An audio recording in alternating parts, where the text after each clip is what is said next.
part-time eating out. I went to Akron U for restaurant management. Really? Yeah. Yes, sir. He's the one that's like, Well, and I worked. They, Brown Derby came in and interviewed us, offered us Yes, sir. $250 a week for 80 hours. Weekends and This right here, pull it down. I said, okay, sure, no. And then just hit the record button. Not yet. Okay, I'm missing some of my mail.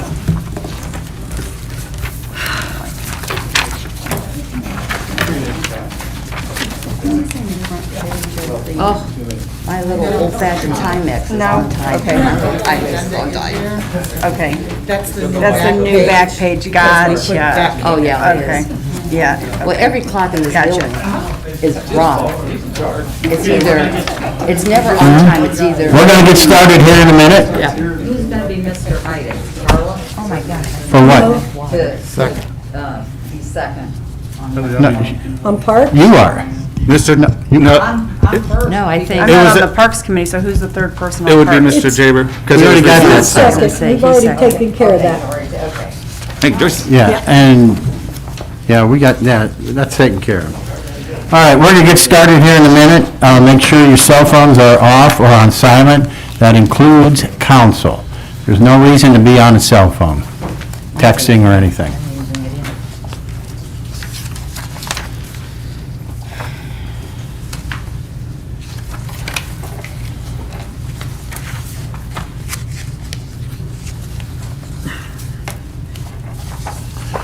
Okay, it's 6 o'clock. Tonight is a regular legislative meeting, and before we get into that meeting, we'll get into our committee meetings. This is Barberton City Council, today September 27th, 2021, and first committee up is City Parks, City Properties, Parks and Recreation.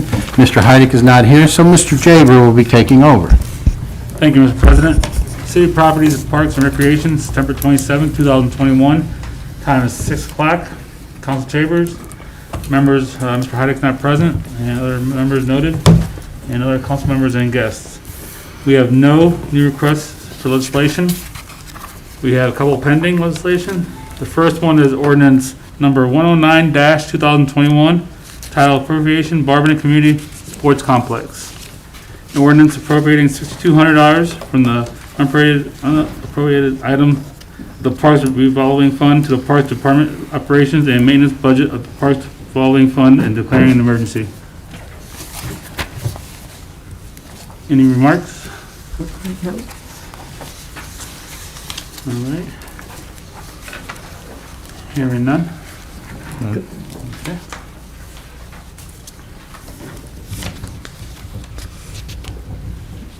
No remarks?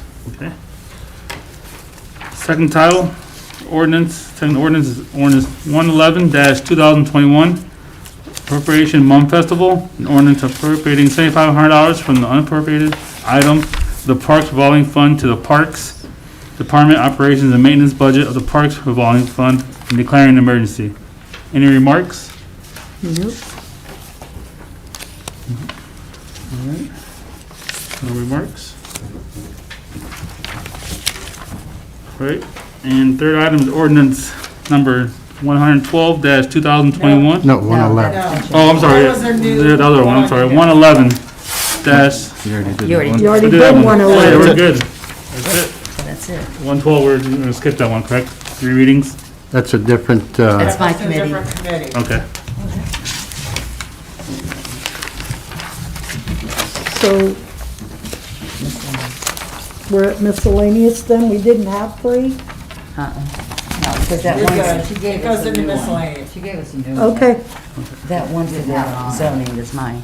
She handed them out tonight. okay. All right, any miscellaneous discussion for city parks, city properties and parks?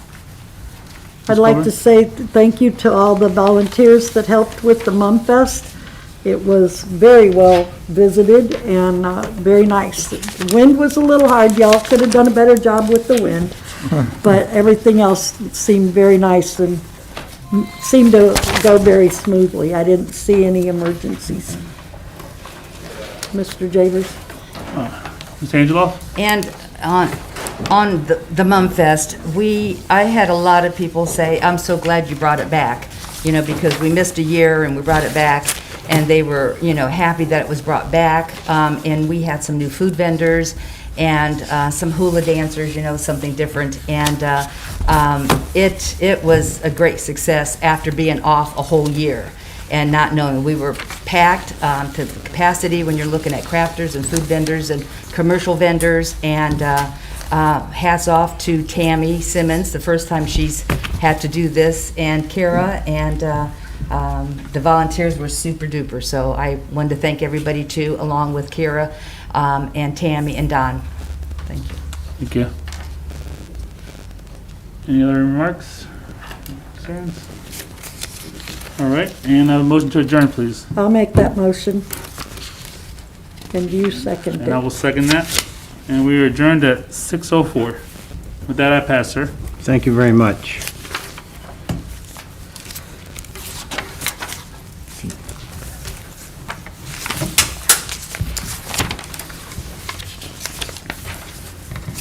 Okay, next up is Public Welfare and Safety with Mrs. Bevitt.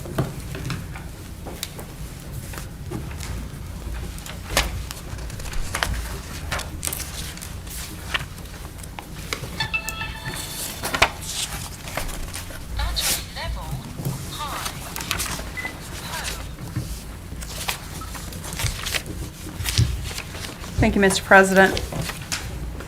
I'd like to bring to order the Public Welfare and Safety Committee meeting. It's Monday, September 27th, 2021, here in council chambers, and it is 6:04. All members of the committee are present, as well as all council members with the exception of Mr. Heidig. We have two requests for legislation this evening.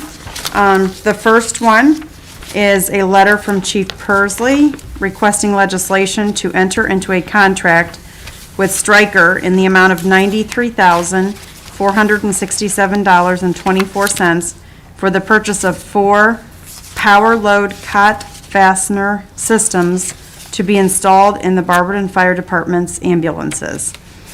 Emergency wording is requested so the project can be completed by the quote's expiration date of 12/13/2021.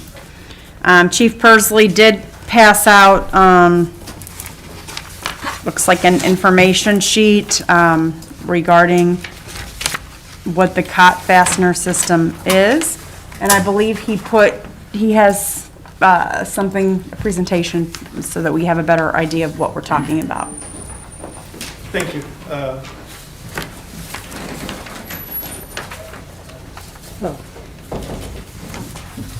So the cot loading system that I'm going to show you, better understand the benefit of this, I need to kind of describe how it's done today. And that is, we take the cot, we push the head of the cot into the ambulance, a bar drops down and hooks onto a keeper latch, and the gentleman at the foot of the cot has to lift, press a button, raises the wheels. So although he does not have the full weight of the patient, he's got a considerable amount. Picture you will, that's on flat, dry surface. We load people on hills, icy conditions, and so it can get a little dicey sometimes, I'll just say it that way. Stryker came out, this is several years ago, they came out with this system. It is fastly becoming the standard of care in EMS. There are several departments around us, I don't have the names of them right off the top of my head, who utilize this system. So I'm just going to play the video and I'm going to kind of talk to kind of show you what the system does. The cot there is a power cot, which we already have. And the system is the little black head unit right there at the tail. And you'll see the two arms coming down.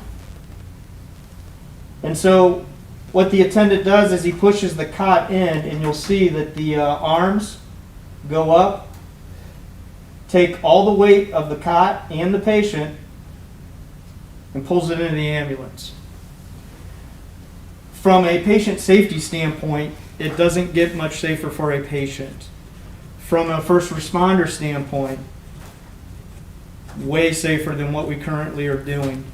Councilwoman Fry asked me if we've ever dropped anybody. Not that I can remember in the near past, but I will tell you that we've had plenty of near misses. And usually what ends up happening is the paramedic ends up tweaking his back, his knee, something along those lines. So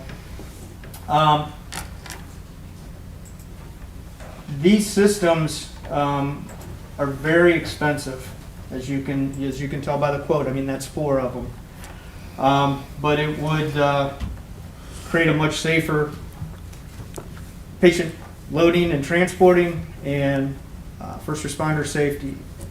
So with that, if anybody has any questions. Sure. What's the weight limit on that? So, great question. I'm glad you asked. I forgot to mention that. So the weight limit on this unit is roughly 700 to 800 pounds. Okay. Currently, right now in the fire department, we have 5 ambulances. Okay. One is what we could call a bariatric unit, and it is for obese people. It has ramps, it has a winch. We load the patient onto it, and we're able to winch them up into the unit. These systems will allow us to actually get rid of one of the ambulances because it will not be needed anymore, because essentially all 4 of the units will be bariatric units now. Okay. Which saves money on insurance, saves money on maintenance, so on and so forth. Good. Thanks, Chief. Just a couple questions. Is this modular? Are these modular systems, meaning you can take it off if it breaks? Yes. Can you take it off if you don't need it? You can transfer it from unit to unit. So, say for example, we're going to put it in a unit and we need to replace the unit. We are able to take that unit out, transfer it into the other one. What is nice about all of the newer ambulances is they have what's called the track system standard inside of it.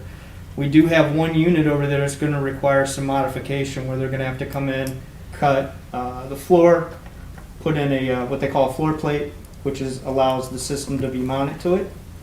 But once that's done, any other ambulance that we buy will have that done. We can simply take it out, install it in the new ambulance, and keep going. Secondly, you mentioned that we haven't, to your knowledge, had any firefighter drop or had an incident with them. However, that does put strain on our guys. Have we had any claims for, say, workman's comp for getting hurt from lifting too much? That's a tough question to answer, and the reason is, unless it is a instantaneous, oh, my back, a lot of times they don't know they hurt themselves until the next morning. And then they'll, well, you know, we lifted that one patient and, you know, the cot kind of slipped. So to be completely honest, yes, but I can't point to one specific instance that That's great. definitely. Anytime we can get strain off them is good. Thanks, Chief. Thank you. What is the life of the unit, not the ambulance, but that unit? I'm going to say I don't know, Joyce. That is a great question. I will tell you that with the power cots, we've had the power cots. I don't remember when Chief Baldwin started purchasing them. To give you an example, the cot alone on these, $23,000. I remember when we appropriated that. Yeah, so the only thing that we've had to do on those is some routine maintenance, i.e. we have Stryker come in once, twice a year to go over the entire systems. So we've had to replace some bars that have gotten bent or batteries. batteries, I think by the long shot are the biggest maintenance on these. I haven't had to buy any in the year and a half that I've been here, and I'm not sure when Chief Baldwin may have purchased them before, so. But basically, this is gonna have a pretty long life, these 4 units. Yes. It's not like you're gonna come back in 2 years and wanna replace them. Maybe a year and a half. Okay. Well, so long as we know. So, you know what, I think that is a very fair question, and I will check with Chief.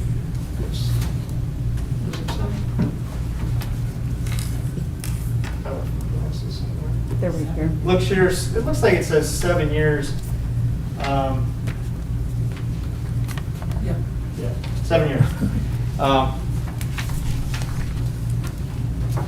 Nina? Maintenance agreement. Yes, and that's why I was looking at the warranty. Have you purchased, or is that included? You have the 1-year warranty for parts, labor, and travel. Now, is there another contract? Will you be coming back to council for an extended warranty on this? No, so the quote has in here what they call the ProCare Power Load Preventative Maintenance Annual, and that is built inside that price already. For 1 year or 7 year?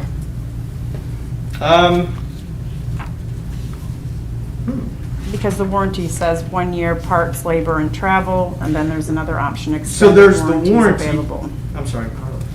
There's another option that's extended warranties available. 7-year expected service life. Maintenance agreements are available for service beyond its expected service life. So Nina, it's the 1 year parts and labor, however, are getting the annual service agreement for them to come in and service it. Is that? Oh, okay, so you're not signing an additional maintenance contract for 5, 7, 10 years? No. It will always just be there, and if they will do a yearly inspection on ours? They'll actually come out twice a year if we Okay. want them to. I will get more information Okay. on the maintenance agreement. Only because, you know, you buy anything, they want you to buy the extended warranty on everything. Right. And I just didn't, you know, the 1 year, they give it to you because it's brand new, but, you know, I just was wondering, I didn't see anything on here about, you know, an extended warranty on that, or after 1 year, then you can come back to council and ask for, you know, that, or they give you a discount? Actually, before? what we've been doing, like with the power cots, is we put that in our annual budget for EMS and maintenance, so. Okay. Yeah, I mean, we don't, we have the maintenance agreement now for them to come in and do the cardiac monitors. They come in and they already do the cots. Okay. And that's kind of just, Part now of that the- we're taking this step, it will just be built into the budget. Okay. Thank you. I got a question. Okay, the ambulance that you are going to eliminate, would you be able to sell that? Yes. And you can use that towards a purchase or some? We could, so we're gonna finance this over 3 years. It's 0% financing for 3 years. I'm sure Stryker wouldn't mind if we took whatever we got out of the ambulance and put it towards that. And Okay, I'm just curious. yeah. It's a good idea, though. So, to give you a ballpark, the last time we sold an ambulance similar to the one that I will probably look to get rid of, I think we got around $4,000 for it. It's 2006.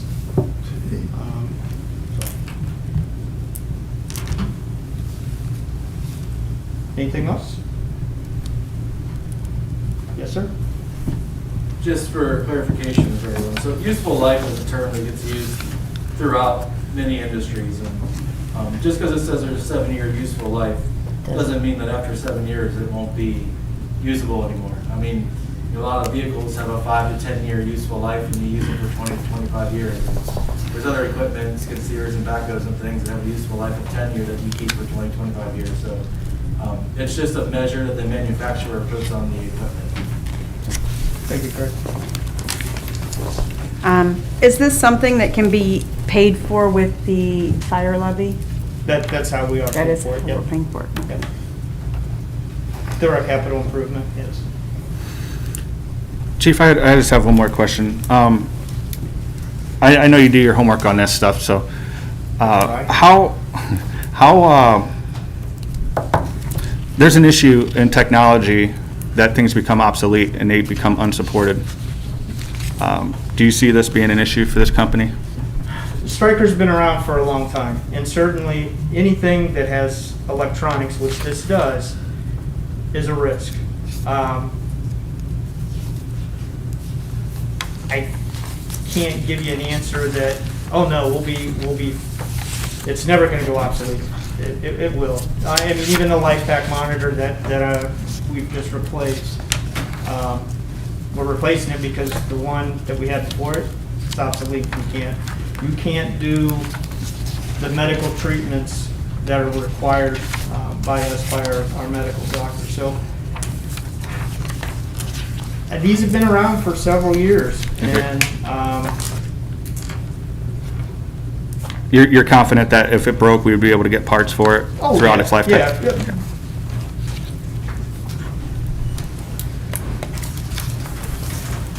Anything else? This is, I think, the most I've ever talked, so I appreciate your attention. Thank you. Thanks, Chief. Thanks, Chief. Thank you. Do I have a motion to call for this piece of legislation? I'll make a motion to call for this. Motion made by Mr. Greer. Do I have a second? Second. Second by Mr. Griffin. All in favor? Aye.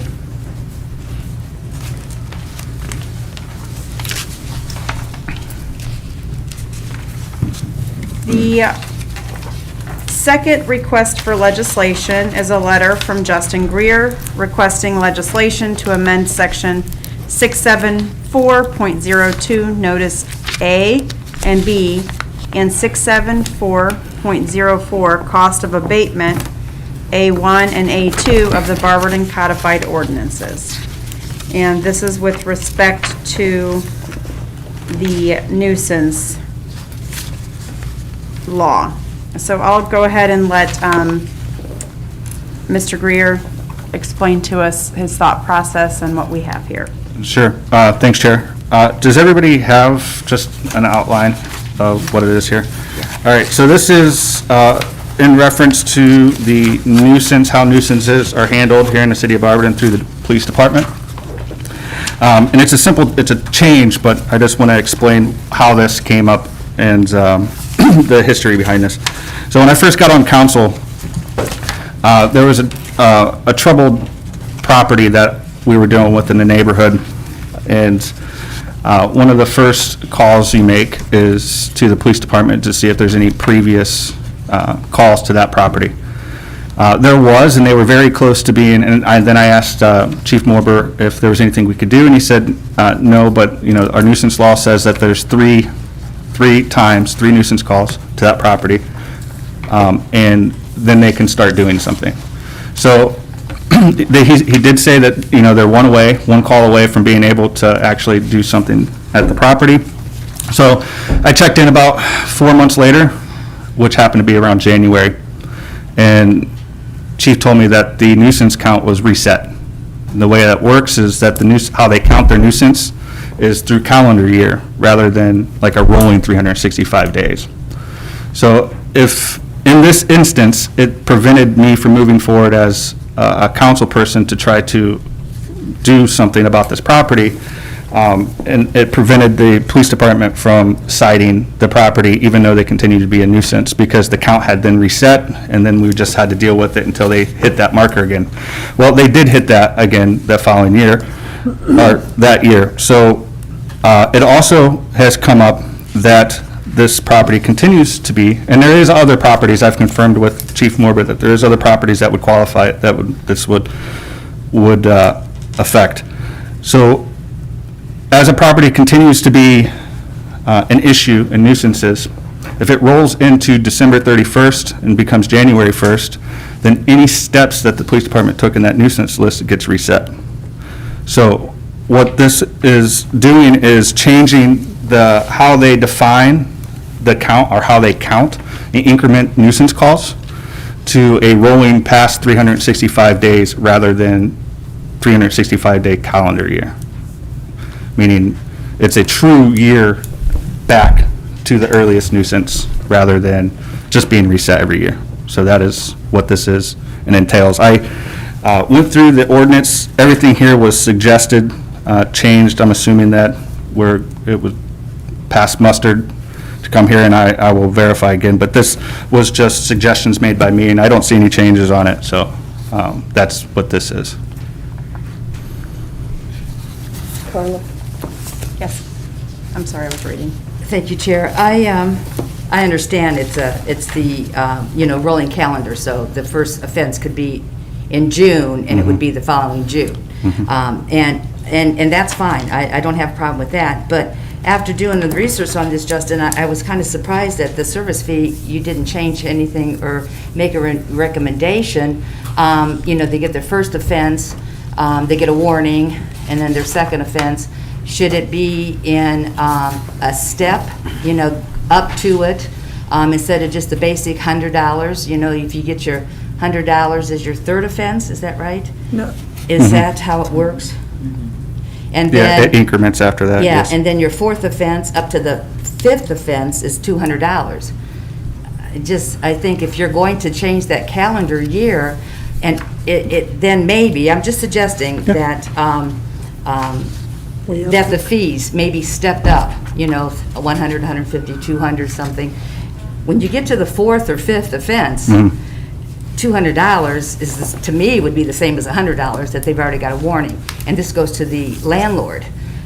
So you really want to stop it before it gets that far to the fourth or fifth offense, and maybe a tier. I'm just suggesting that I understand the rolling calendar, and it's fine, because in the wintertime, you don't probably have those nuisance calls Correct. as much as you have in the summertime. But my suggestion is to, take a look at that service fee, talk to the chief and that, and see if, you don't want to gouge anybody, that's not what I'm saying. I'm just saying that this would be the time that if you change the calendar year to a rolling calendar, then change the fees, increase the fees somewhat. Yeah, That's my only suggestion. I'm completely, this was just, something that I seen that would have benefited me as a council person. That actually prohibited me from, not me personally, but the, Chief Morber and the police department from actually continuing to enforce if they needed to.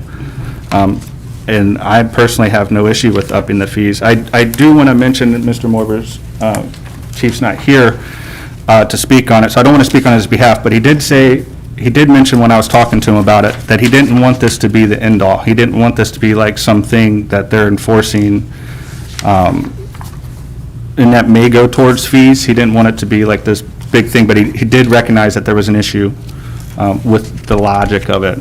But he did mention that, he hinted that he didn't want this to be the only thing that I look at when addressing the overall problem of nuisance properties. Right. So whether that's adding additional higher fees, I don't know the statistics on if it's just not enough. That's something that I can get with Chief Morber and the police department and get some statistics back and see if that makes sense. Okay. We've done it across a lot of other things. It seems to be persuade a lot of other people or get people moving a little bit more. But I did, at the end of the year, it just resets, and you're stuck with the beginning of the year Right. dealing with the issue that you can't deal with. So that was just what I All the had. work's wasted. And it's the same, it could possibly be the same piece of property. In my case, it is, and I don't want to harp on just one property, because he did say that there was other properties that this affected. I'm sure it could help all of us as a tool to start cleaning up. A couple of things before I forget. Babe Thomas is watching, and he agrees with Nina, so he wanted us to mention that. Also, in reading this, 674.04 cost of abatement shall be each nuisance after 3. So that after is really important word there, because that means that you don't get fined until it's 4th, the way I'm reading it. So if we want it to be after 2 or on the 3rd, or, those are, we really have to look at that that word there because that changes the meaning of what was just being discussed. I would be curious also how many fines have actually been given and how many we've actually collected. I think that this ordinance has a lot of potential, not necessarily to generate revenue, but to get landlords to make sure they're renting to people that are good for the neighborhoods.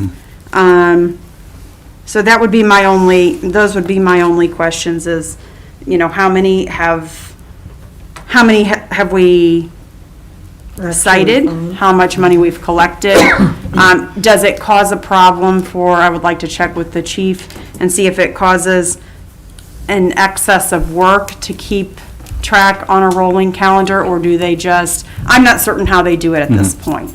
I know as part of the safety committee, we get notices of who's received a nuisance letter, not necessarily a fine, but a nuisance letter that they've had 3 calls.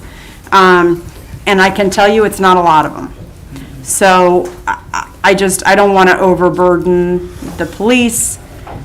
I'm not certain how that rolling calendar would affect that. I think it would be awesome if we as council members went to the officers and said, hey, we're having a problem at this address, where are we at with nuisance calls? Then they could zone in directly on that address. Kind of what the vibe that I got from him when I was asking him about this was that it's more, if they notice something, like maybe a police officer responds to the same house, they look into it, or complaint based, that somebody, one of a council person or a neighbor may say something, then they look into it. Yeah, so I don't think we have a really good effective mechanism in place to enforce any of this at this point. Oh, I think it gets enforced.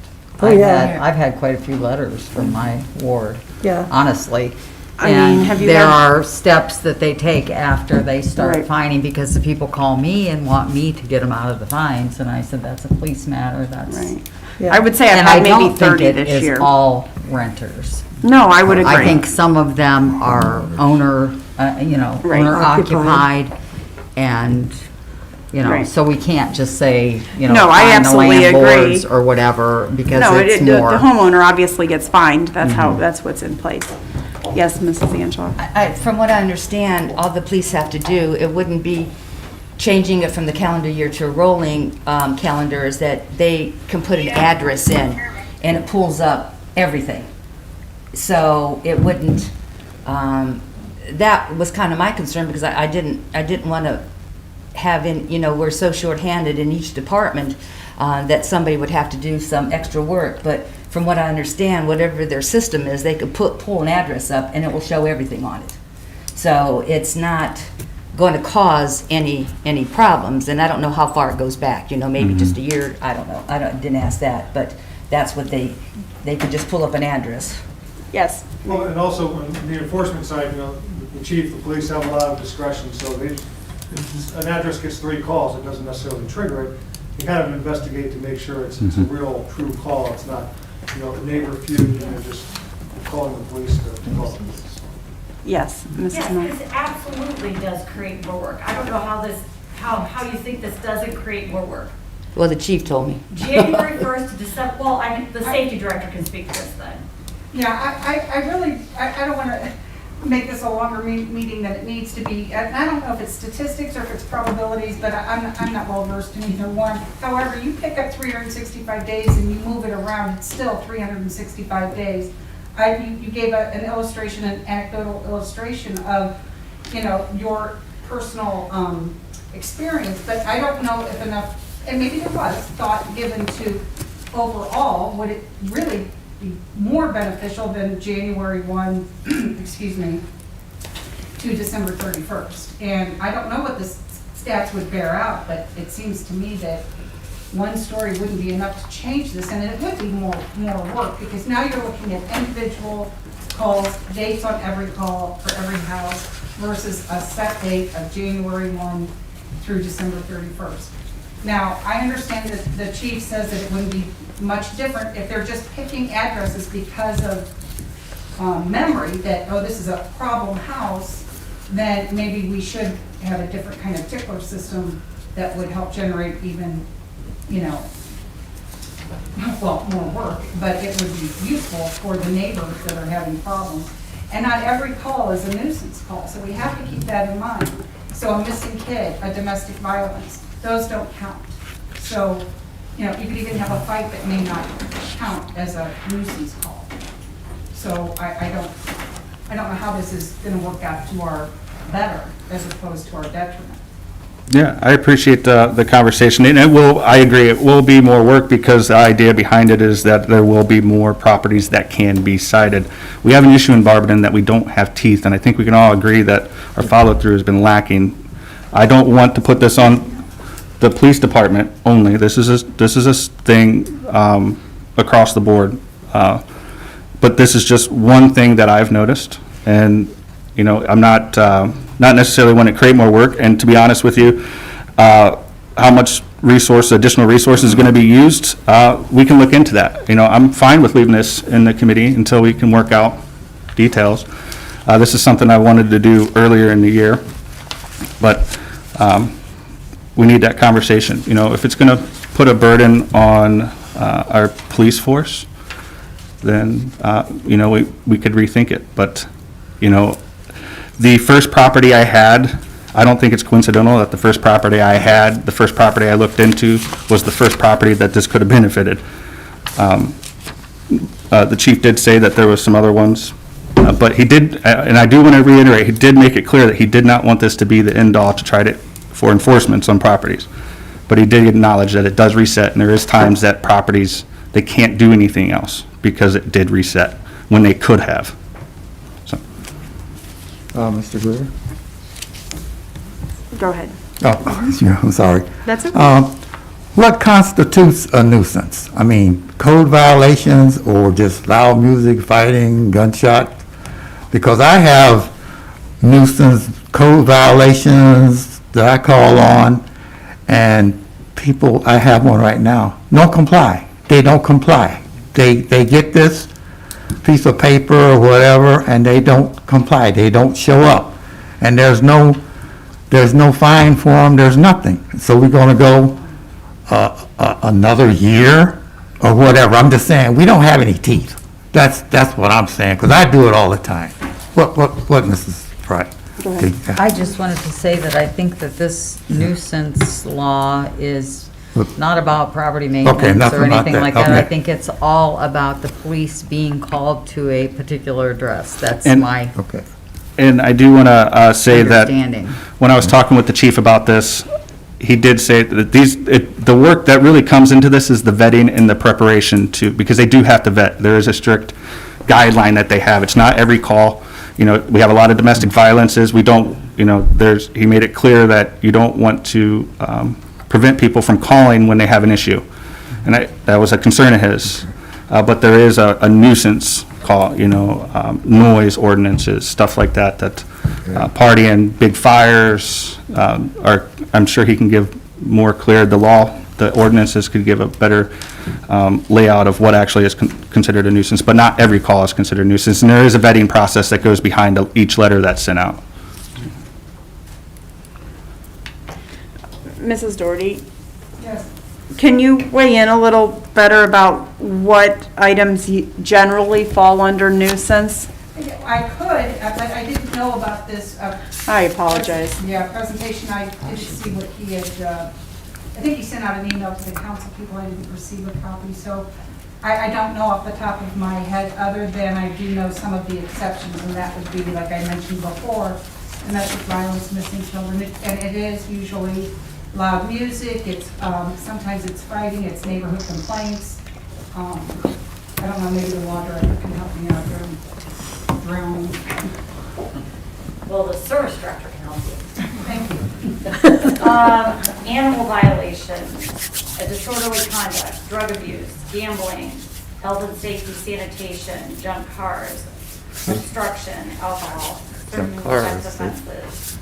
Offense against another person, like fighting, offense against property, littering, theft, weapons, fireworks, open burning, curfews, incorrigible acts against for unruly children, those types of things. Thank you. Thank you, sir. So it seems as if, in response to Mr. Yeah, Griffin, sounds some of them fall under building as far as unlicensed vehicles.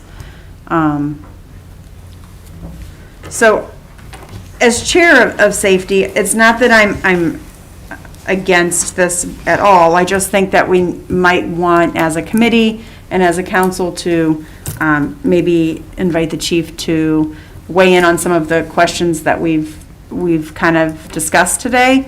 And before we make any changes or decisions regarding this piece of legislation, I'm not sure how the rest of the committee feels. I agree.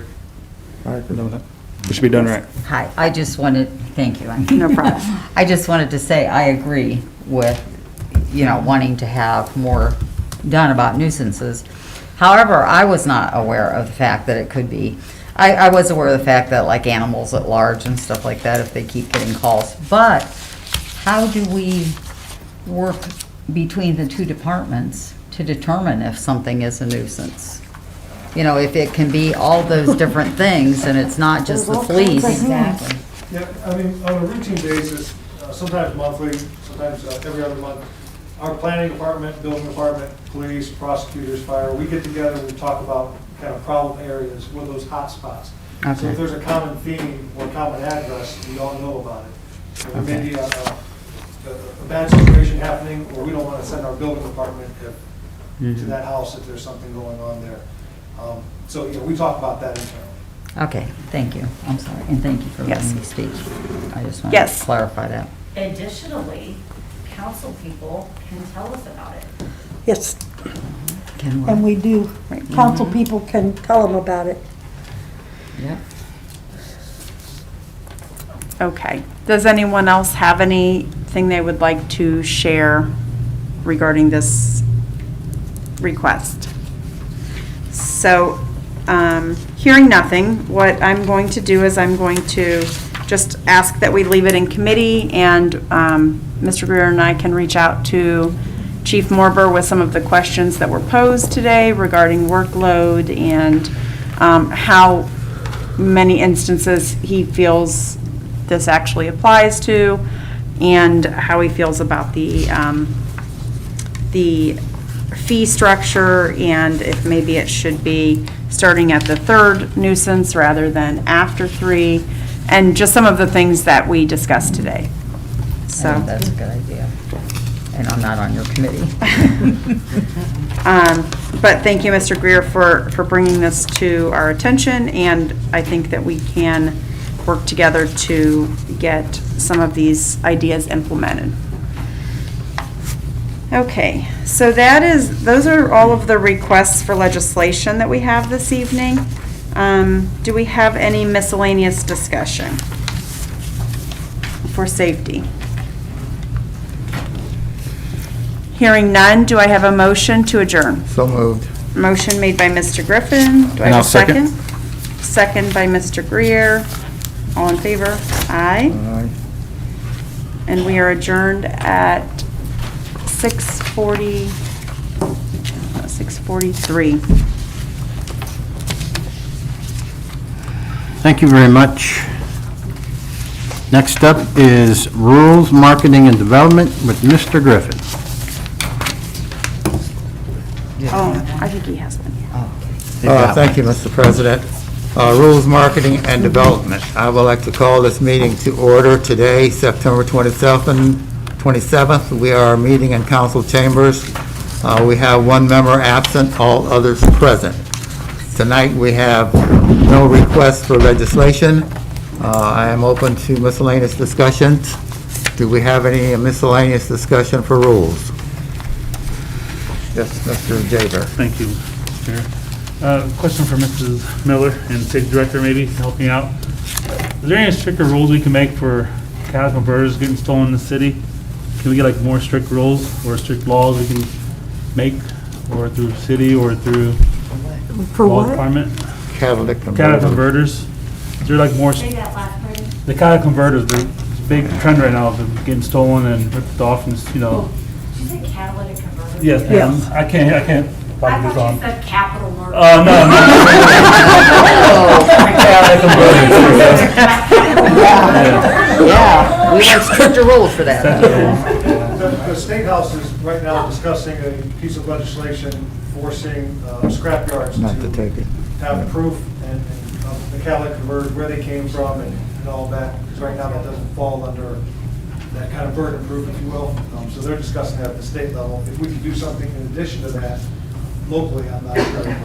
Yeah, I was, Beth and I were looking at each other because I thought there already was some sort of legislation on catalytic converter, because that was a thing like maybe 5 to 10 years ago when it was a thing.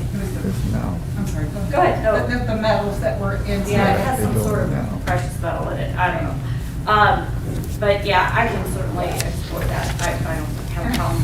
I'm sorry, and I think they also, at the scrap yards now, you have to give a driver's license or some form of identification before you can scrap just about anything. Any metal anyway, Yeah. I don't know, maybe they're taking it out of the area to scrap it in a, you know, nefarious scrap yard that we aren't aware of. I'll get everyone the House bill that they're discussing, because I think it puts additional restrictions that you have to prove where the catalytic.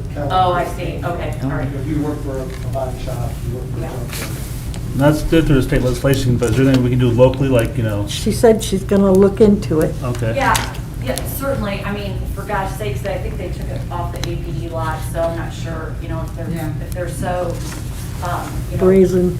so crazy that they'll do that, I'm not sure what we could do that would be helpful to that. I mean, it's horrible, to be honest with you. I appreciate it, thank you.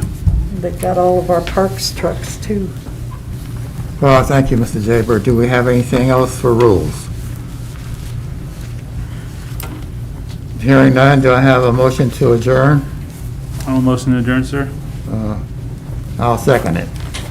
We are adjourned at 6:47. Thank you, Mr. President. Thank you. That's okay. Okay, next up is city utilities with Mrs. Culver. Thank you, Mr. President. City Utilities is meeting this evening. All members are present. We're in the council chambers. All guests as noted.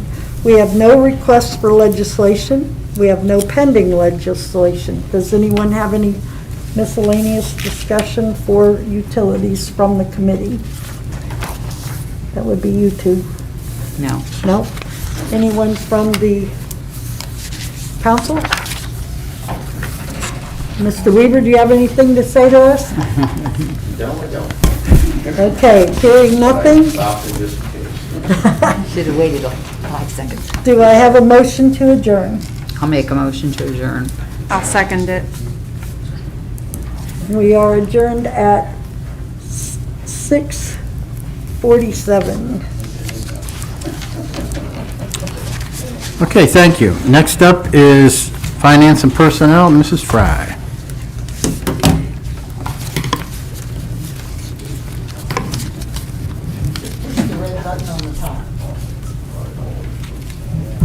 Thank you, Mr. President. It is Monday, September the 27th, 2021. The time is 6:48 PM. We are meeting in council chambers. All members of my committee are present, as well as guests, as noted on my agenda sheet. We have no new requests for legislation for finance and personnel. I don't think I mentioned that. And however, we do have several pieces of pending legislation. The first is Resolution Number 107, 2021, which is certifying property tax rates.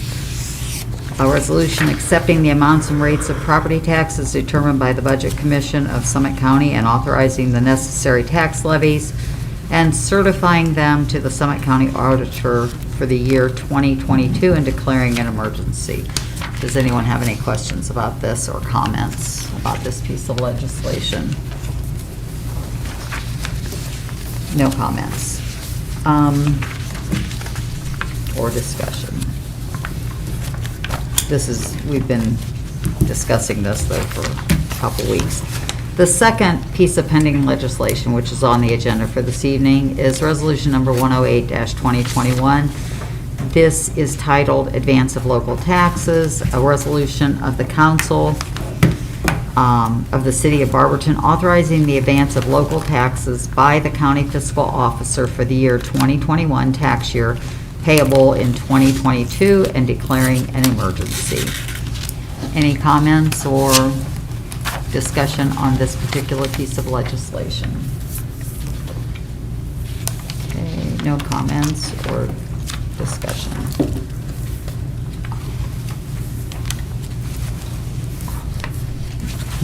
Okay, the third piece of legislation on this evening's agenda for Finance and Personnel is Ordinance Number 109-2021, which is an appropriation for the Barberton Community Sports Complex. This was referred to Finance from Parks, an ordinance appropriating $6,200 from the unappropriated $6,200 from the unappropriated item of the Parks Revolving Fund to the Parks Department Operations and Maintenance budget of the Parks Revolving Fund and declaring an emergency. As you will all remember, one of the things that are going to be purchased with this $6,200 is a retractable fence that will be used as a home run fence for a ladies softball league for next summer.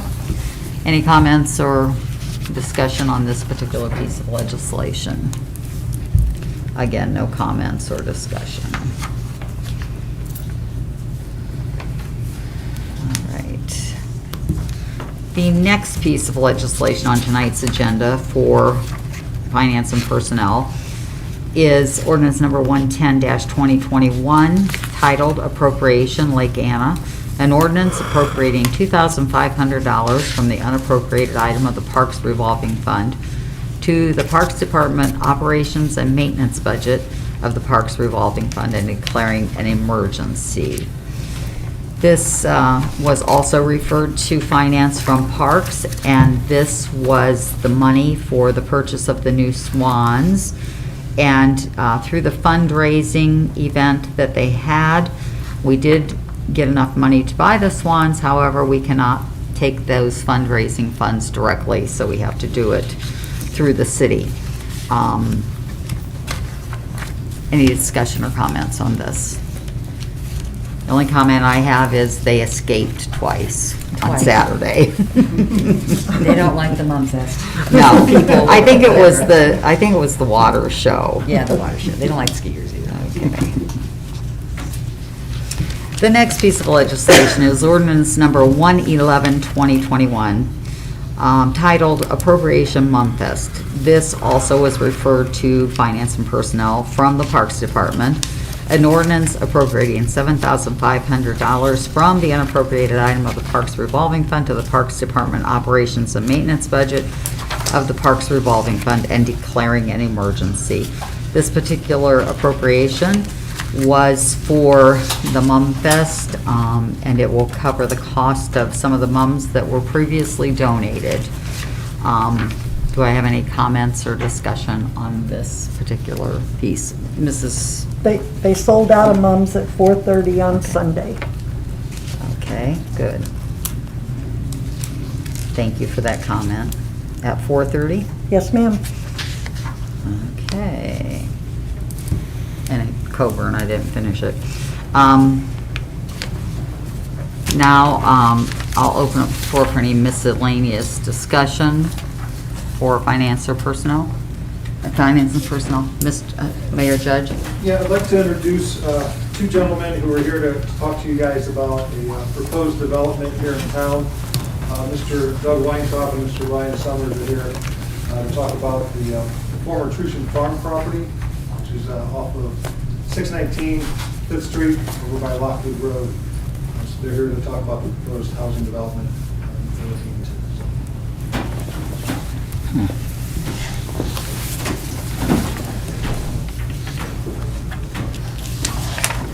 little handout for you. Awesome, thank you. Just to fill it on. Not really a formal presentation, but I thought it'd be helpful to follow along. It's a huge development area, dude.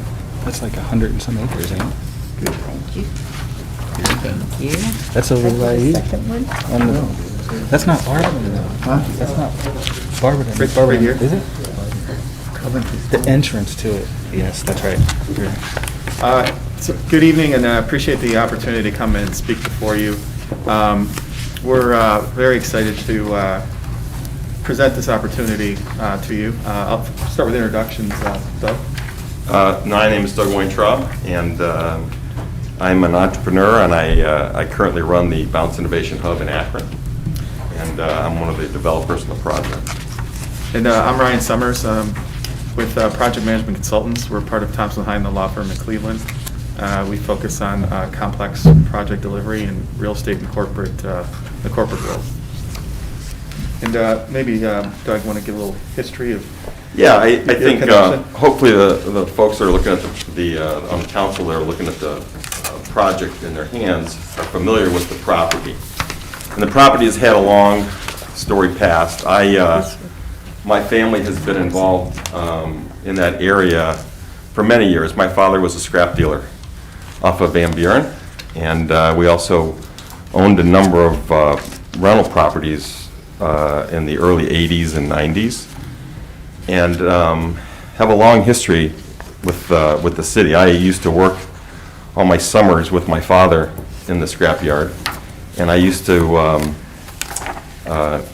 travel around the land that we had. So my father started with a property on Van Buren and eventually bought a farm behind him, and that farm has eventually became a gravel pit. So for the last 50 years, it was mined sand and gravel out of that property. Shelley and Sands did that. So we currently have a 50-acre lake, about 35 feet deep. And I remember when I was a little boy, being able to travel all the way up the hill towards 619 to visit the Truson farm. And so I'm very familiar with the property. So about 2 years ago, the property was turned back over to us from Shelley and Sands. They had completed their mining operation, and they gave it back to our family. And so I went down and tried to figure out what I was going to do with a 50-acre lake. We had never really been able to use the property because of the mining process. But always in the distance, I saw the Truson farm, and I'm very familiar with some of the work that the BCDC has done with it. And then recently, a couple years ago, it was purchased to grow dandelions for rubber. I kind of inquired into the property and realized that project kind of really wasn't moving anywhere. And after spending some time with the property and seeing the beauty of the wetlands and the lake and all that it offered, I saw the Truson farm as an opportunity to really provide some housing opportunities. So We also didn't want the dandelions to compete with the mums. Exactly. They don't make for good mums.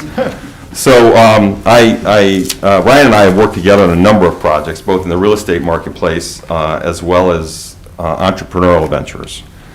And I took Ryan on the property, and I think he fell in love with it the first time he saw it. So I don't know if many of you have been on that property.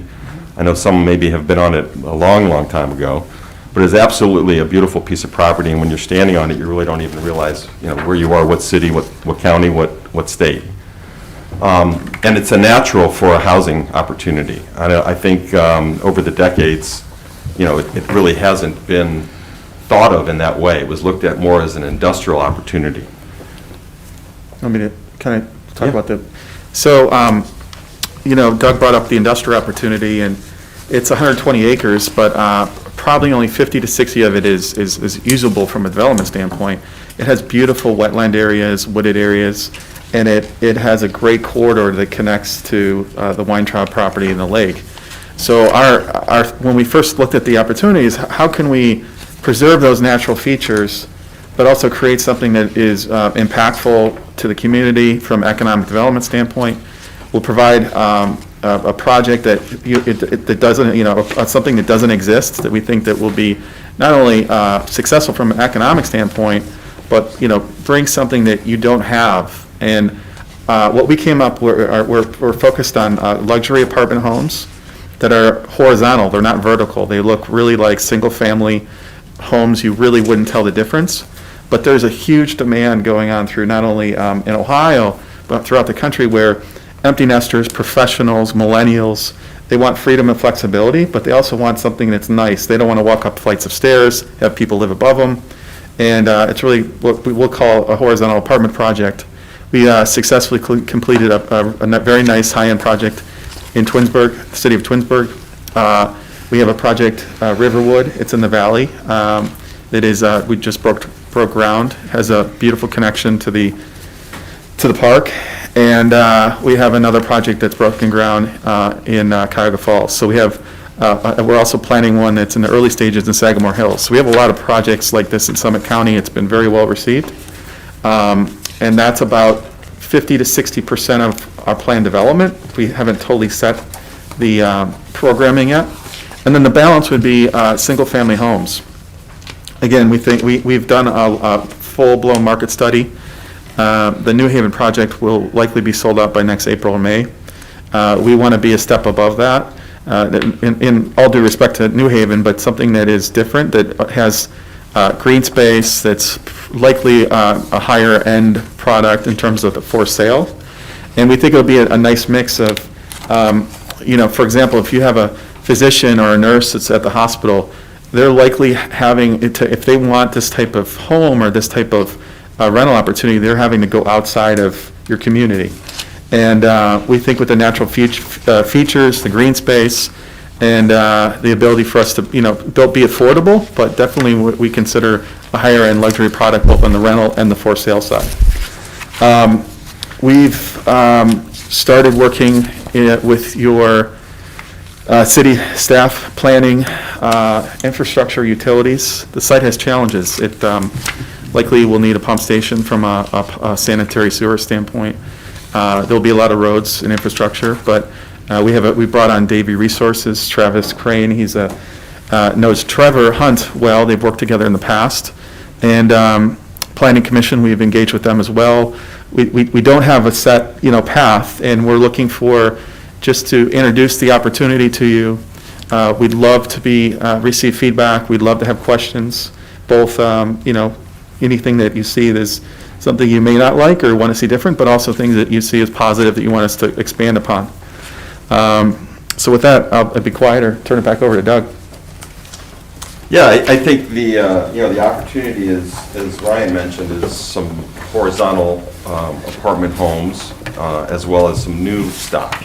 I know in, my travels as an entrepreneur and conversations with various businesses, it's all about attraction of people to drive those businesses. And, housing is obviously an important part. So having the right stock in the city brings those people in and allows you to kind of build from that perspective. So, we have obviously spent some time already on the property as far as, evaluations. And as Ryan mentioned, we're just trying to get some feedback.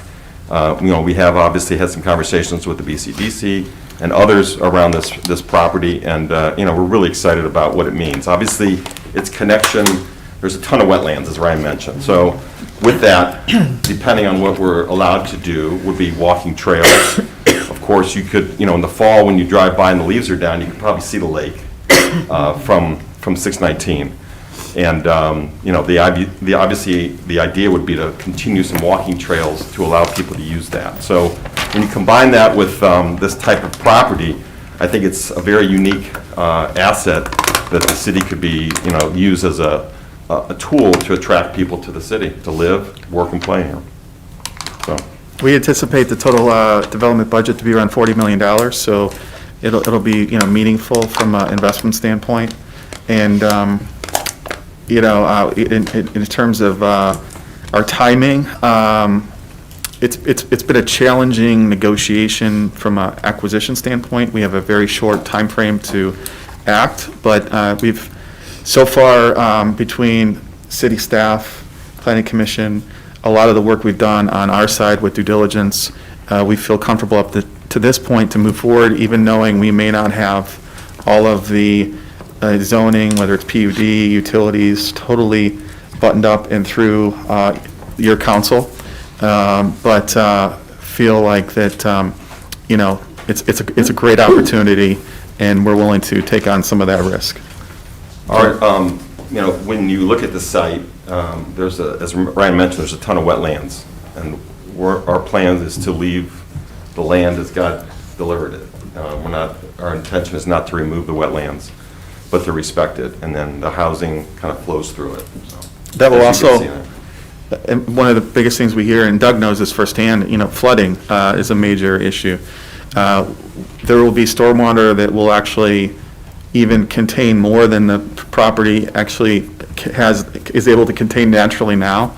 So we are very mindful of flooding that, you know, has occurred along the, you know, in South Barberton and some of the water ways through there, as well as traffic. We have started a traffic study. You know, so some of those things that are going to be important to not only council, but the residents and the mayor, we are addressing. We don't have fully baked engineering plans, but they will address those issues when we're a little further down the road with our civil and architectural drawings. On our property, it's a 50-acre lake that's 35 feet deep. So imagine how much water we're talking about there. So obviously, by having the lake there, it really manages the water flow in that area. So there's a number of wetland areas around our lake currently.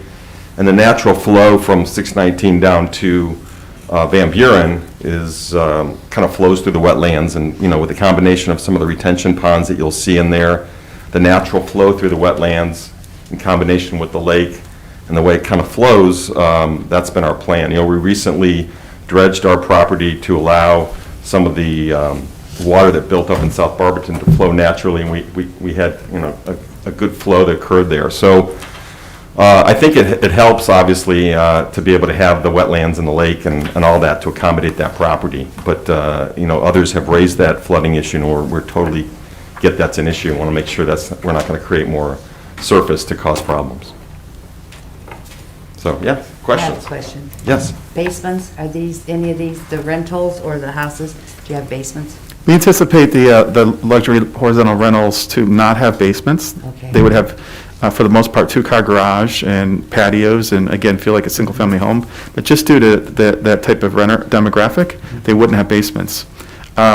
We anticipate all of the single-family homes would have basements. We've actually completed our soil study, and the ground is good there. So we're not concerned from a constructability standpoint that there's any issue there. Yes? Are you going to allow fishing in the lake? I know where that property is, it's beautiful, but you allow fishing? That property is technically totally separate. You know, at this time, you'd have like view corridors, but it's really meant to be natural. Okay. And it wouldn't overlap onto the lake property. Okay. No, the answer's no fishing. I already wrote that down. Yes? Thank you. Did I miss, you mentioned how many would be rental and how many would be single-family dwelling? I think that we have included a range in the presentation, and as we work through, it's about 60%, 40%. I think I mentioned that. It's not totally set, but we will probably have, I shouldn't say probably, by the time we would submit to Planning Commission as part of a PUD, if that's the route planning wants us to go, we'll have a set unit count between the two. So 60%. 60%, about 120 to 150 units, so you're looking at between 180 I see. 180 and 230 total homes.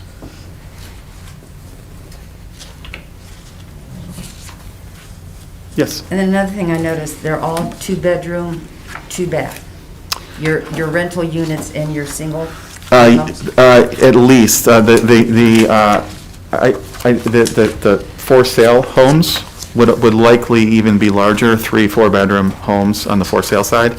The proposed horizontal luxury apartments, we do have a couple plans that are 1 bedrooms, but for the most part, they're all 2 bedrooms with 2-car garages. And what's the average square footage on the single homes, How big are they? Likely over 2,000 feet. I'm probably in the 2,000? up to 3,500 square feet. I mean, it's a big range because there's going to be a lot of different options. Okay. And on the luxury rental, it starts at about 1,100. It's between 1,100 and 1,500 square feet. I'd say the average is about 1,300. Yes? What is generally the rent then? It ranges. I could say in our Twinsburg project, that's higher. It's $2,000 per month. But we think here we may start at a lower price point, and then it would go up as we lease and become, full. If we're at about $1,700 a month, now keep in mind that is a high number, but it also includes all your landscaping, all your maintenance, taxes, insurance, everything is inclusive in that number. So it's a lot of our residents find that it's a good value when you have factor in that. Almost all of our residents are coming either they're newly graduated or they're selling a home and want to stay within the community. Yes? So you will have an HOA? We will fully control the luxury horizontal rental product, meaning we have a professional management company that handles all the landscaping, roads, snow, everything. There will be an HOA for the for sale homes, Okay. and that will be a traditional homeowners association.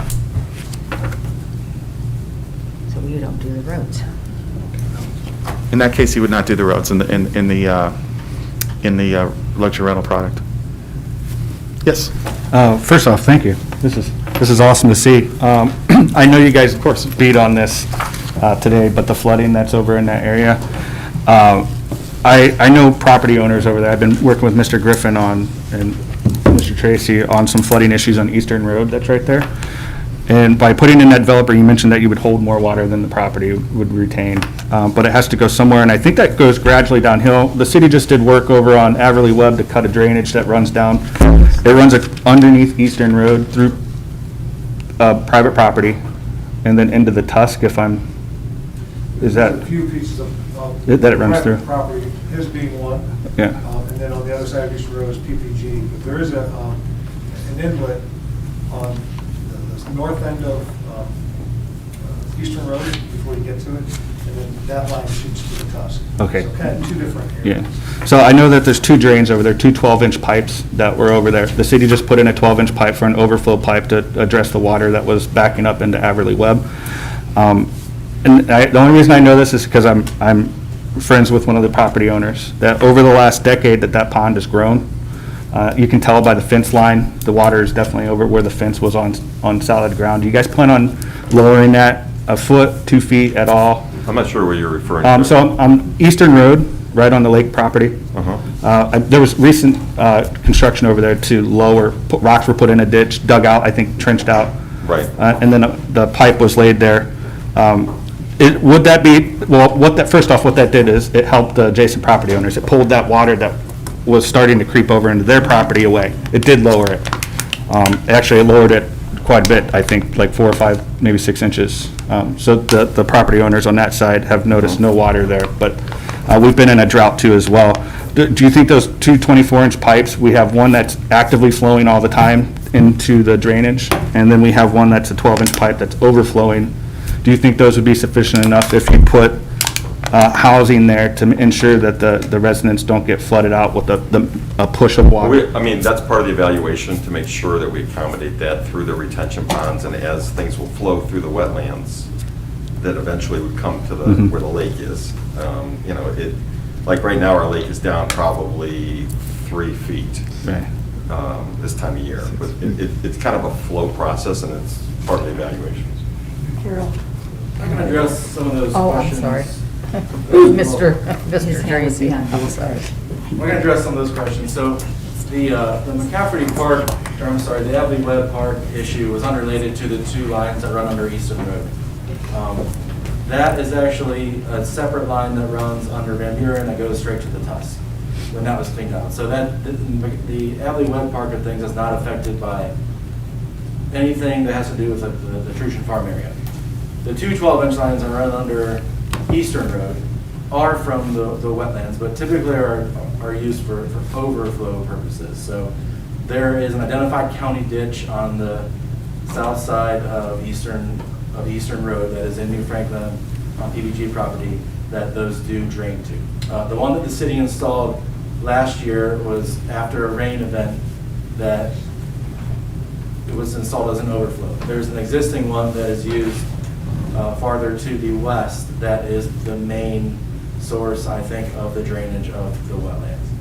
So, needless to say that the water that's on Trucian Farm Hill now, the amount of water will not change. The water is currently draining to the wetlands now. We're not going to increase the amount of water. In fact, I've met with both of these gentlemen and Davy Resources about the retention that they're going to put in the development and making sure that it's sized appropriately, meaning that it meets the minimum criteria that it has to meet for surface water runoff, and then oversizing it potentially for to have a slower release of water to the area. So it would more mimic the natural release that is there now. Okay, and that was my main question. Not that it's pushing more water, so to speak, but how fast it can handle the water flow was kind of what I was getting at with those pipes. You think those pipes would be sufficient enough to handle The it? pipes are, they just take care of the natural drainage that's there now. I mean, what's really going to make a difference is their development and what they do with the stormwater protection plan within the development. You can see on the one plan, the blue is the preliminary just identification of retention. And obviously the depth and the size and all that kind of stuff will accommodate and over-accommodate what we need to do from a stormwater perspective. With the idea that there's a lake behind there, there's, which can handle, I mean, our lake is, as long as I've been going out there, has never overflowed. Obviously, there's runoffs that occur through the wetlands and those types of things, and it's just a matter of managing the opportunity. I've noticed it grew over a decade. It started expanding for whatever reason, and it started running into a lot of our farmland that we had, even on Eastern Road, is not farmland anymore. So it's gone by the wayside as a result of no activity. So eventually, the rain and such, the water creates the wetlands. So we've allowed all that property to go that way, and we'll continue to do that on the outside. Yes. Thank you. This is on behalf of Mr. Heidick, who is unable to be here this evening. He lives in the 3rd Ward in South Barberton, kind of close to the area that we're discussing. He's wondering if you happen to know off the top of your head the elevations of that land. No, but I'd be happy to send over a topography map. We do have that information through Davy Resources. Okay. I will get you his email address. He wrote, South Barberton is 961 and in FEMA flood zone AE. I'm curious to know that land's elevation level. So I will give you this, and then if you can forward that to him, I'm sure he would greatly appreciate it. Absolutely. Yes. Did you say there's 100 acres here, but only like 50 of them are usable? Is that? It's actually 120 acres, and by rough math, only 60, so 50% is usable. So from a green space, preservation standpoint, we look at yes, it's nice to be able to develop as much property as you can, but that 50% or 60 acres of green space will be a nice amenity for the new residents, but also keep a buffer between the existing homes. Thank you. Yes. First of all, thank Doug for taking this time and investing your money and your ideas in the Barberton. It's great, and hopefully we start tomorrow. It's a great idea, and I want to thank you. And we're ready for this. It's very exciting for the city of Barberton to have this, and for the city administration and the planning and service director and the planning director to work with you guys with this. And we're happy to have you guys come to Barberton and invest your money.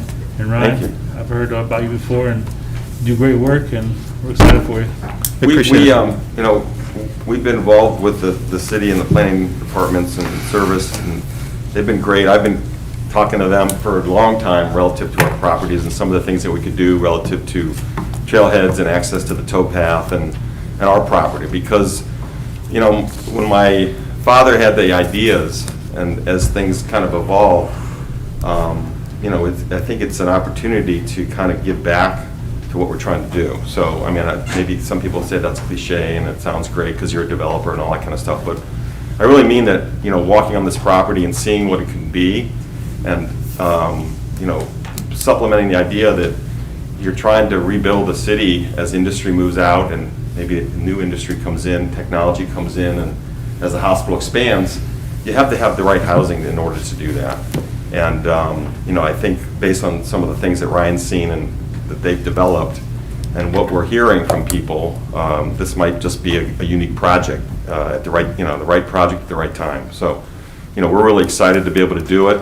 Every dollar that we've ever invested in Barberton has been smart, and it's been opportunistic, and we've worked with the administrations over the years. Unfortunately, my father can't be here to see it, but he always told me one day this actually will be something very interesting that I could deal with. So this is my opportunity to deal with it. I remember the Truson family. You know, they had a mentally challenged son. I know that they respected the property. They took care of it for a long, long time.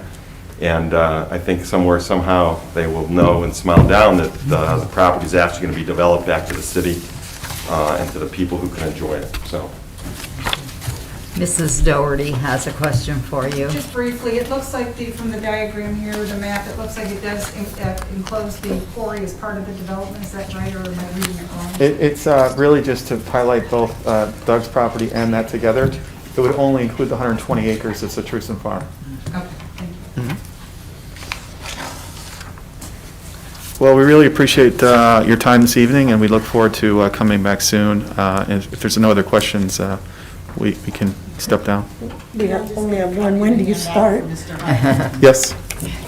Thanks for your presentation. Thank you. Thank you. Of course. Oh, you did? Very nice. So glad to have you in Barberton. Glad to be back. Thank you. Thank you. Thank you. Okay. Is there anything else for miscellaneous discussion for finance and personnel? Nope. Hearing none, do I have a motion to adjourn?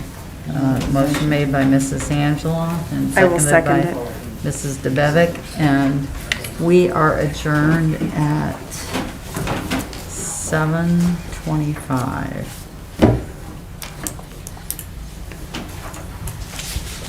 Okay, thank you very much.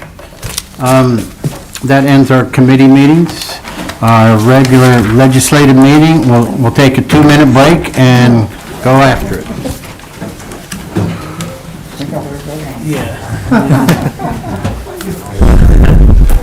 Got your bag.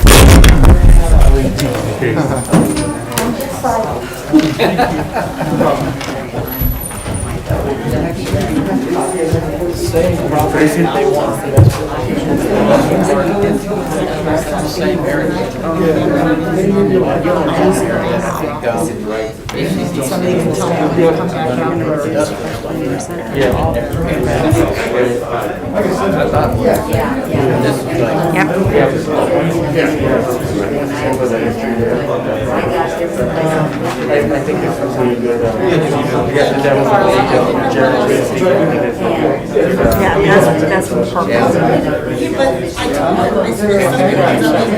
right. I mean, I'm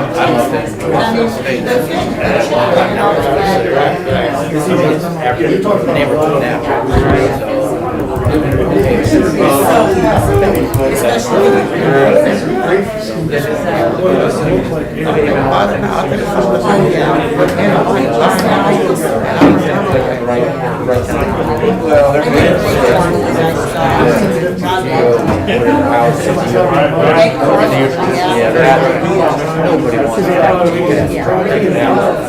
Well, I figured that, so that's what, when she called me, I'm like, shoot,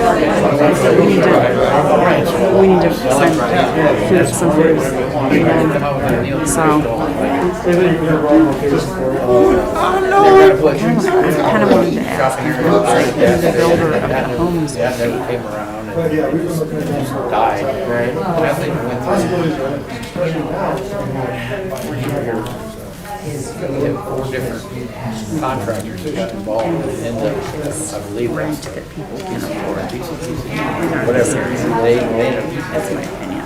and ended up taking control, and they don't, he just, doing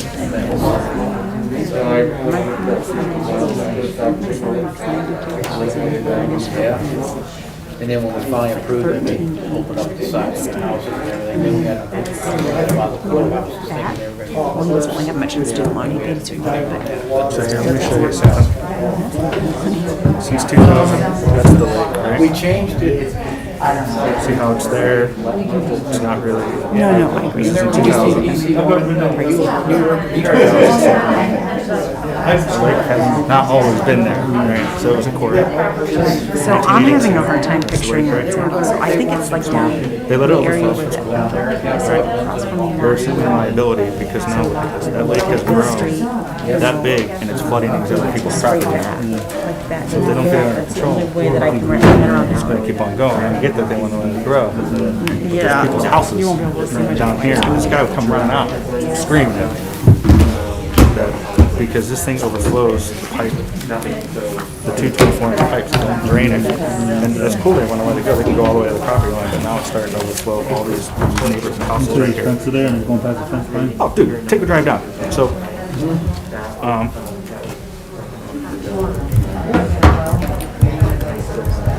yeah, so the fence is that 800 feet. Clearly, the water has risen, so we need to do something about it. What, I don't know, but it's affecting. We gotta just drain it, that's it. We gotta lower it, like you have to. Or at least stop it to where it don't go any higher. I'll show you here in a second. It's risky. It's No, risky right can't now. build a wall. I mean, they could.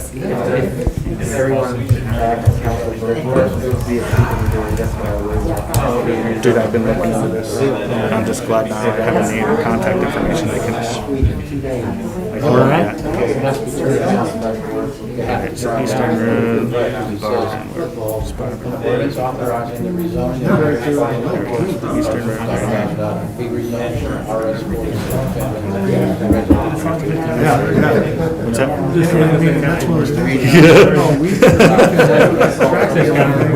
They're saying it's coming. That's funny. Right, and then I'll have it. Okay, we're going to get started here in a minute.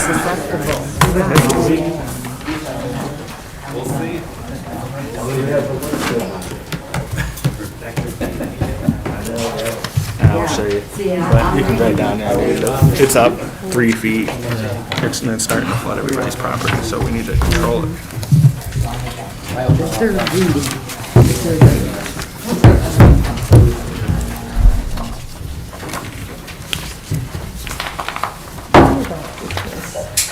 All right.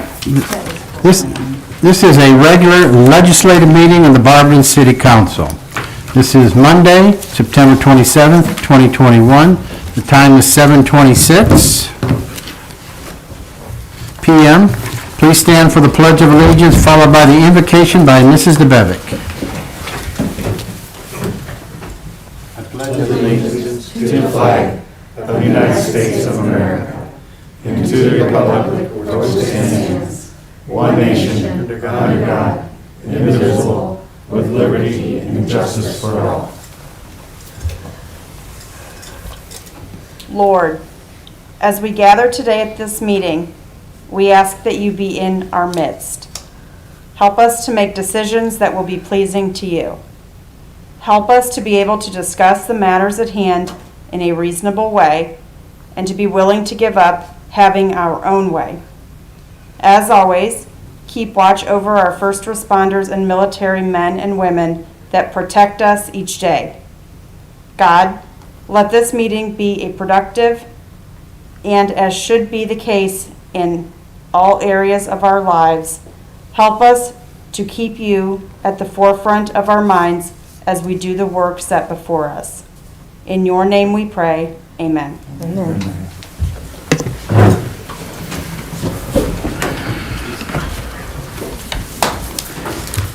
Clerk, please call the roll.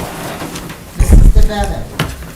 Here. Mr. Greer, Present. Mrs. Angela, Here. Mr. Griffin, Here. Mr. Jaber, Here. Mrs. Coburn, Here. Mrs. Fry, Here. Mr. Heidick is absent. Okay. Approval of the minutes. Approval of the minutes of the regular legislative meeting held on Monday, September 13th, 2021, as presented. Mrs. DeBevick. Thank you, Mr. President. I make a motion for the approval of the minutes of the regular legislative meeting held on Monday, September 13th, 2021, as presented. Thank you. And Mrs. Fry. Thank you, Mr. President. I second Mrs.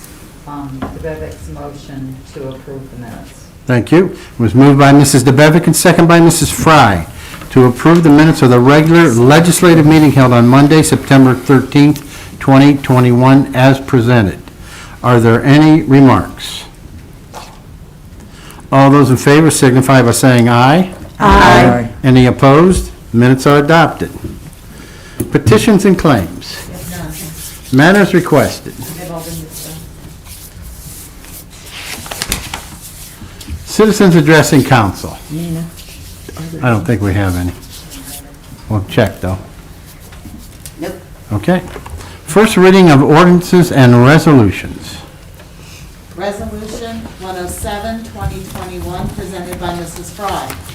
Title, Certifying Property Tax Rates. A resolution accepting the amounts and rates of property tax as determined by the Budget Commission of Summit County and authorizing the necessary tax levies and certifying them to the Summit County Auditor for the year 2022 and declaring an emergency. Motion to suspend, Mrs. Fry. Thank you, Mr. President. I move that the rule as required by Section 5.10 of the Barberton City Charter be suspended. Thank you, and Mrs. DeBevick. Thank you, Mr. President. I'd like to second Mrs. Fry's motion on suspension. Thank you. Motion was made by Mrs. Fry and second by Mrs. DeBevick to suspend the rule as required by Section 5.10 of the Barberton City Charter. Are there any remarks? Clerk, please call the roll on suspension.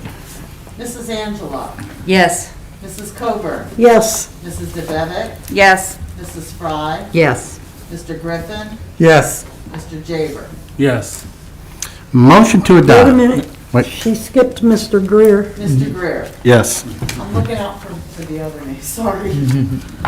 Okay, motion to adopt, Mrs. Fry. Thank you, Mr. President. I move for the adoption of resolution number 107-2021. Thank you. And Mrs. DeBevick. Thank you, Mr. President. I'd like to second Mrs. Fry's motion on adoption. Thank you. Motion was made by Mrs. Fry and second by Mrs. DeBevick to adopt resolution number 107-2021. Are there any remarks? Clerk, please call the roll on adoption. Mr. Jaber, Yes. Mr. Griffin, Yes. Mr. Greer, Yes. Mrs. Fry, Yes. Mrs. DeBevick, Yes. Mrs. Coburn, Yes. Mrs. Angela. Yes. Resolution 108, 2021, presented by Mrs. Fry. Title, Advance of Local Taxes. A resolution of the Council of the City of Barberton authorizing the advance of local taxes by the County Fiscal Office for 2021 tax year payable in 2022 and declaring an emergency. Motion to suspend, Mrs. Fry. Thank you, Mr. President. I move that the rule as required by Section 5.10 of the Barberton City Charter be suspended. Thank you. And Mrs. DeBevick. Thank you, Mr. President. I'd like to second Mrs. Fry's motion on suspension. Thank you. Motion was made by Mrs. Fry and second by Mrs. DeBevick to suspend rule as required by Section 5.10 of the Barberton City Charter. Are there any remarks? Clerk, please call the roll on suspension. Mr. Greer, Yes. Mrs. Fry, Yes. Mrs. Angela, Yes. Mr. Jaber, Yes. Mrs. DeBevick, Yes. Mr. Griffin, Yes. Mrs. Coburn. Yes. Motion to adopt, Mrs. Fry. Thank you, Mr. President. I move for the adoption of resolution number 108-2021. Thank you, Mrs. DeBevick. Thank you, Mr. President. I'd like to second Mrs. Fry's motion on adoption. Thank you. Motion was made by Mrs. Fry and second by Mrs. DeBevick to adopt resolution number 108, 2021. Are there any remarks? Clerk, please call the roll on adoption. Mrs. Coburn? Yes. Mr. Griffin? Yes. Mrs. DeBevick? Yes. Mr. Jaber? Yes. Mrs. Angela? Yes. Mrs. Fry? Yes. Mr. Greer? Yes. Ordinance 109, 2021, presented by Mrs. Fry and Mr. Hyden. Title, Appropriation Barberton Community Sports Complex. An ordinance appropriating $6,200 from the unappropriated item of the Parks revolving fund to the Parks Department Operations and Maintenance budget of the Parks revolving fund and declaring an emergency.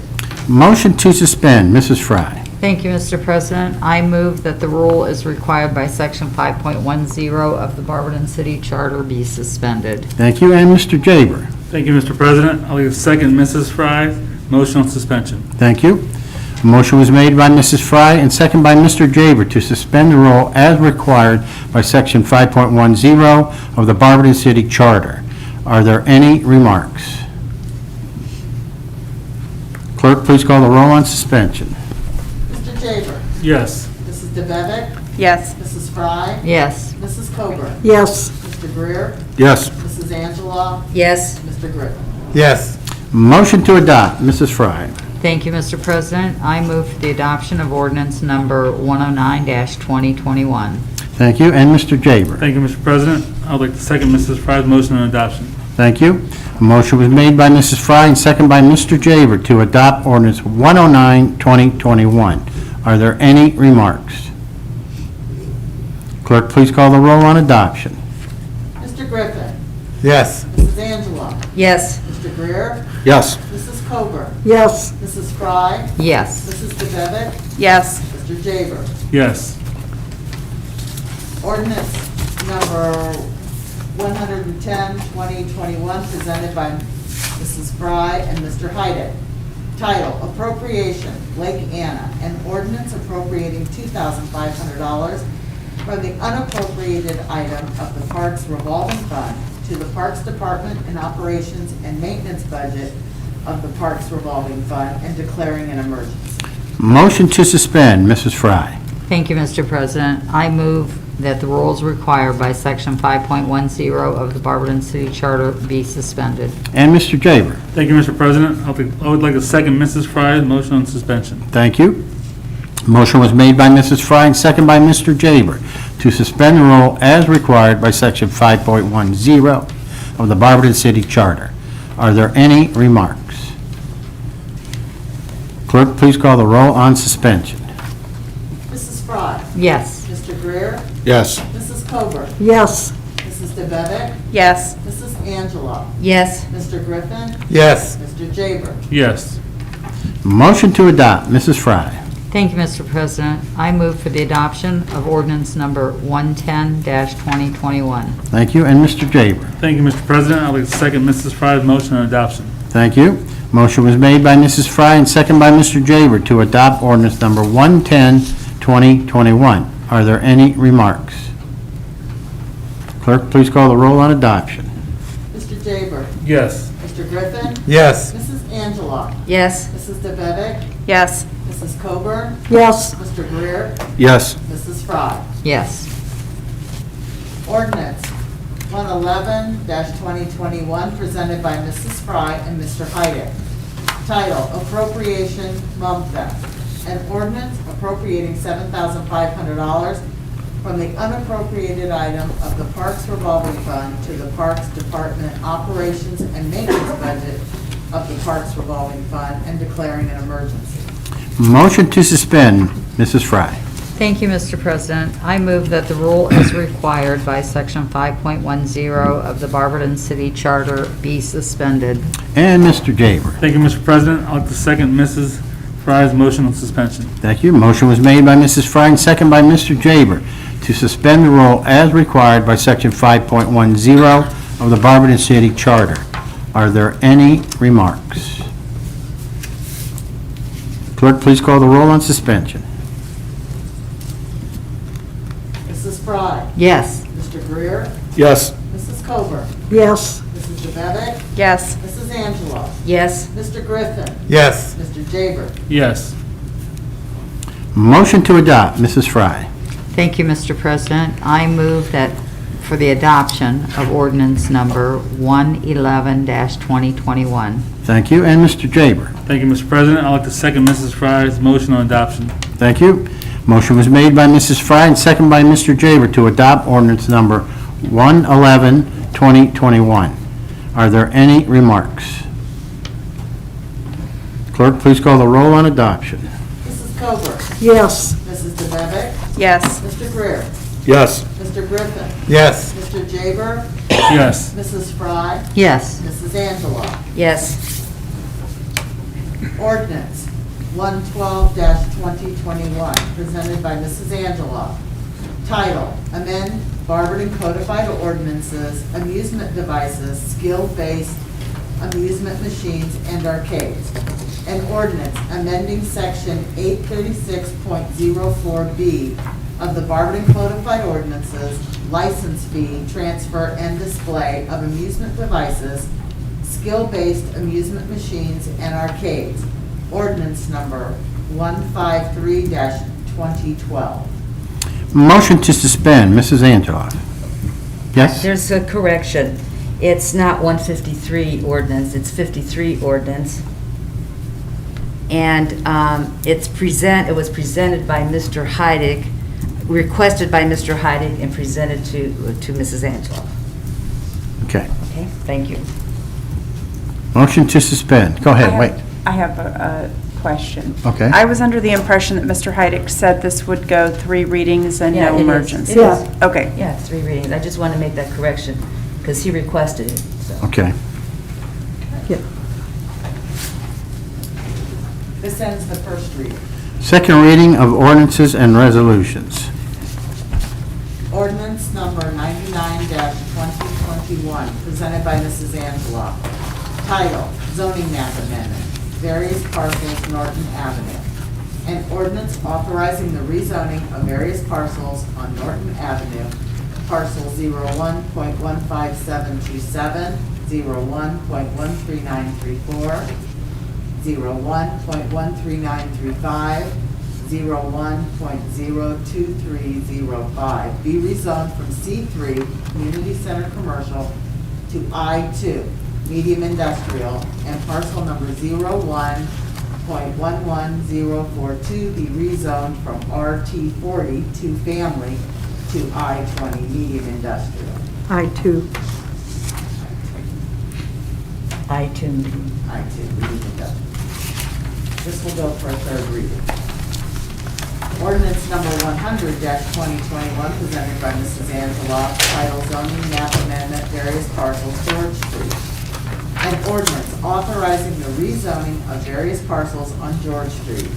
Parcels 01.08632, 01.08624, and 01.08631 be rezoned from RS40 single-family detached to RM18 residential multifamily. This will go for a third reading as well, and this ends the second. Thank you. Third reading of ordinances and resolutions. We have none. Appointments. We have none. Miscellaneous and unfinished business. Okay, communications from the mayor. All right. First, I want to thank everyone who volunteered or helped at this weekend's events. Very, very busy weekend here in the city. Whether it was the Walk of Fame, Tuscany on Tusk, a lot of sporting events to the high school, including the football game on Friday, and the Mum Festival. Those things can't happen without volunteers. So I really want to thank everyone who volunteered. But also, the Parks Department. They spent, a considerable amount of time, effort, blood, sweat, and tears, if you will, down at the lake and throughout the city working on these things. So really showcasing the city and then all the great things we have to offer. But I know it's been a busy, not only a busy weekend, but a busy month with the Labor Day events as well. So thank you to everybody. Had the opportunity to speak once again to the high school DECA students this morning. Received great feedback from them, and it's always a pleasure to work with the schools and with the students. So we'll be continuing with this relationship and working with the schools and the DECA program today, talking to them about entrepreneurship and various resources and kind of pathways from my perspective and the different people we work with. And so a great day from that perspective. Still tracking COVID stats and working with all of our partners locally and up to the federal government there, and tracking hospitalizations and infections and vaccines and all of those things. So a lot of things continually moving on that front. You may have seen the press release from Summa Hospital reducing beds at all of their campus sites. I think a lot of industries, a lot of companies, organizations learned last year how to do things differently, change their operation, but still be very successful. So due to some worker shortage and moving some elective procedures to other places, they're able to free up some room and kind of keep operations going. So here in Barberton, they're down from 112 beds to approximately 80. But they're making all the right moves, and you're going to continue to see this as people are tracking these numbers.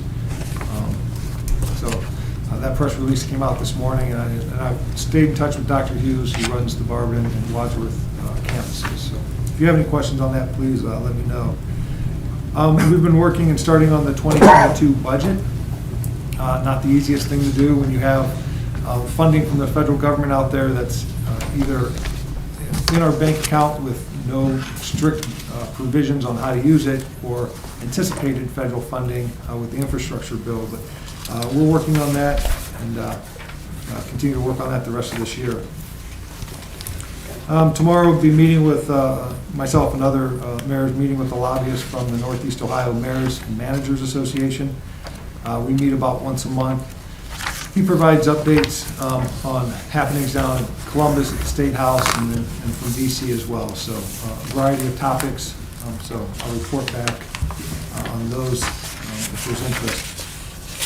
And then in terms of the proposed housing development, if you have any questions, I can get you the answer or put you in touch with the two gentlemen that were here this evening. We've been working with them for a while on this. So if there's 20 steps between now and completion, we're still at the very kind of forefront, but it's moving pretty quickly. And I think it's a good thing for that property, a good thing for our community. So if you have any questions, again, please let me know, and we'll get you those answers. In terms of the Walk of Fame, surprisingly got some great phone calls from some of the inductees. So I thought it was a great event. Mr. John Taylor called us several times today, just really pleased with the flow of things and just continuing to reminisce about Barberton and some of the kind of the special places in Barberton, like Lake Anna and the library and things of that nature. So I wanted to share that because he's back home in Oregon, but still reached out several times today to talk about the event and the city, and so it was great kind of catching up with him on that. So that's all I have. Thank you. Anything from the good of the body? Mrs. Fry. I just wanted to say that I talked to the Durbins this morning, and their fundraiser was a really big success, and they're still waiting for some donations from some of their suppliers. So they don't have a total, but they were busy all day long, and actually they were getting donations even before the event, which was on Sunday. So they were very happy with how it turned out. With that, I pass. Thank you. Anyone else? Mr. Jake. Couple things, thank you, President. First, the Mum Fest was awesome. It was a great turnout. Barberton was busy this weekend. We had Barberton Speedway, we had homecoming, we had the Mum Fest, and it went smoothly. Couldn't ask for a better weekend. The safety department did a great job, and it was just a great turnout. The second thing also, I met with the gentleman, Fred Muffett, over the weekend, and he gave me a good idea about the property on the corner of Newell and Barber Road down there in Norton Avenue, the old Rockwell. Maybe we should consider changing that into zone it into residential. I mean, right now it's commercial. Maybe we can rezone it to residential, see if any developers can come in that area, maybe for residents. I think it'd be a good area. I mean, nobody's knocking on doors right now for commercial stuff, and just throwing it out there as a conversation piece. If we can switch it over to maybe zoning into residential, since no commercial, anybody's knocking on doors. So, with that, that'll be it. Thank you. Thank you. Okay, do I have a motion to excuse Mr. Heidick from tonight's meeting? Mrs. DeBevick. Thank you, Mr. President. I would like to make a motion to excuse Mr. Heidick from this evening's meeting. Thank you, and Mrs. Fry. I will second Mrs. DeBevick's motion regarding excusing Mr. Heidick from tonight's meeting. Thank you. Motion was made by Mrs. DeBevick and second by Mrs. Fry to excuse Mr. Heidick from tonight's meeting. All those in favor signify by saying aye. Aye. Any opposed? Mr. Heidick is excused from tonight's meeting. Okay, a request has been made by Mayor William Judge to enter into executive session to discuss collective bargaining matters. Having stated that request, I will entertain a motion to enter into executive session. Mrs. DeBevick? Thank you, Mr. President. I would like to make a motion that we enter into executive session. Thank you, and Mrs. Fry? Thank you, Mr. President. I'll second Mrs. DeBevick's motion to enter into executive session. Thank you. It was moved by Mrs. DeBevick and second by Mrs. Fry to enter into executive session for the discussion of collective bargaining matters. Clerk, please call the roll. Mrs. DeBevick. Here. Mr. Heidick is absent. Mr. Griffin. Here. Mrs. Fry. Here. Mrs. Angela. Here. Mrs. Coburn. Here. Mr. Jaber. Here. Mr. Greer. Present. Thank you. We are now in executive session at 7:49 PM. At this, I request all persons not directly involved in this discussion to vacate